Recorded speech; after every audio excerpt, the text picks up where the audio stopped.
Hi, so I'm Chris Brooke. I am an associate professor of microbiology here at the University of Illinois, and I run a research group that studies the evolution and transmission of respiratory viruses.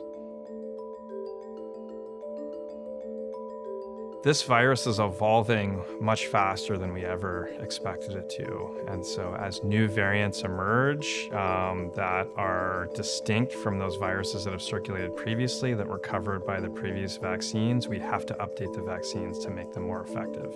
It seems like COVID shots are going to be a yearly thing like flu shots. This virus is continuing to evolve. We all see new variants emerging every few months.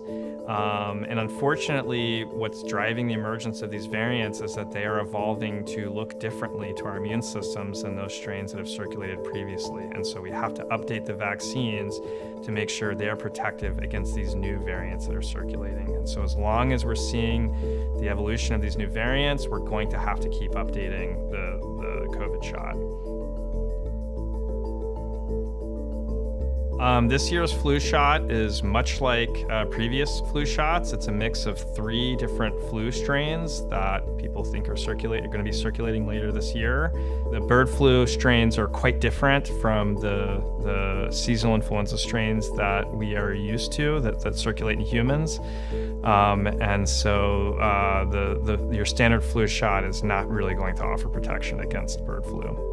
So researchers are absolutely working on a bird flu vaccine, and bird flu has been a threat that's been out there for 20 plus years. And so there are vaccines already developed that target the currently circulating H5 viruses and even the ones that are in cows that people are concerned about. And so if this virus were to jump into people, we would be even better positioned, I think, to roll out a vaccine to protect us against it than we were when the SARS-CoV-2 pandemic started. We already have these vaccines developed.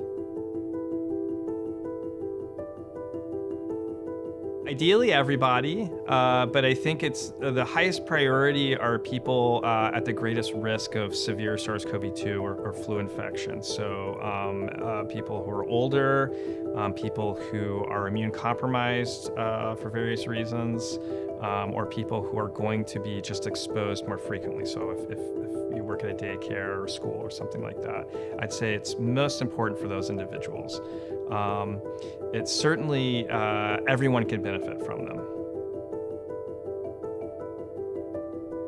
For flu shots, it's best to get it about a month or 2 before flu season really kicks off. And so flu season it's a little bit different every year, but usually starts picking up around November. So really starting now, you'd be fine. So you can get your flu shot and your COVID shot at the same time. They put one in each arm, and that's usually how I do it. The main question I get is whether I should get the vaccine. And I think that is, obviously it's a personal decision, but the vaccine absolutely decreases the severity and duration of infection. And everyone is going to be exposed, particularly to SARS-CoV-2. So I think if you haven't been infected or vaccinated in the last 6 months, getting vaccinated will definitely help out. It will almost certainly decrease the severity and duration of any SARS-CoV-2 infection that you get, and you are going to be exposed. It's the same for influenza virus. So while there are particularly side effects with the RNA-based SARS-CoV-2 vaccines, speaking from my experience, they're much milder than the actual virus. So